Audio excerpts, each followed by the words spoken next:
তাইওয়ানের রাজধানী তাইপের একটি ব্যস্ত বাণিজ্যিক এলাকায় ঘটে গেল ভয়াবহ সন্ত্রাসী হামলা।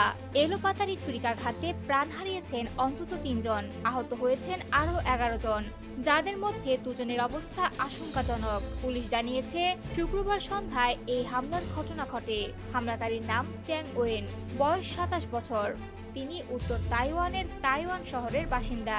হামলার পর পুলিশ তাকে ধাওয়া করে, তবে পালানোর সময় একটি ভবন থেকে পড়ে গিয়ে তার মৃত্যু হয়। তাইওয়ানের ন্যাশনাল পুলিশ এজেন্সির মহাপরিচালক চ্যাং জুংসিন জানিয়েছেন, ঘটনার পর থেকে প্রাপ্ত সব তথ্য যাচাই করে নিশ্চিত হওয়া গেছে এই হামলার সঙ্গে আর কোনো সহযোগী জড়িত ছিল না, অর্থাৎ হামলাটি এককভাবেই সংগঠিত হয়েছে। তবে হামলার পেছনের প্রকৃত উদ্দেশ্য এখনো স্পষ্ট নয়। বিষয়টি খতিয়ে দেখছে তদন্তকারী সংস্থাগুলো।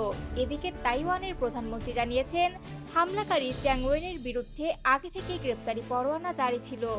বাধ্যতামূলক সামরিক দায়িত্ব এড়িয়ে যাওয়ার অভিযোগে তাকে খোঁজা হচ্ছিল।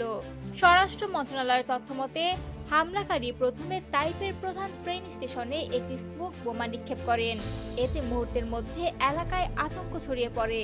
এরপর তিনি নিকটবর্তী একটি মেট্রো স্টেশনের বিপণী বিতানে ঢুকে নির্বিচারে ছুরি দিয়ে মানুষজনের উপর হামলা চালান। শনিবার সকালে আহতদের দেখতে হাসপাতালে যান তাইওয়ানের প্রেসিডেন্ট লাই চিংতে।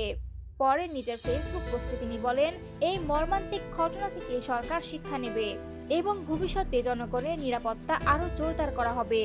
এই ঘটনায় গোটা তাইওয়ান জুড়ে নেমে এসেছে শোক ও আতঙ্ক। তদন্ত শেষ না হওয়া পর্যন্ত পুরো এলাকা রয়েছে কঠোর নিরাপত্তা ব্যবস্থার আওতায়।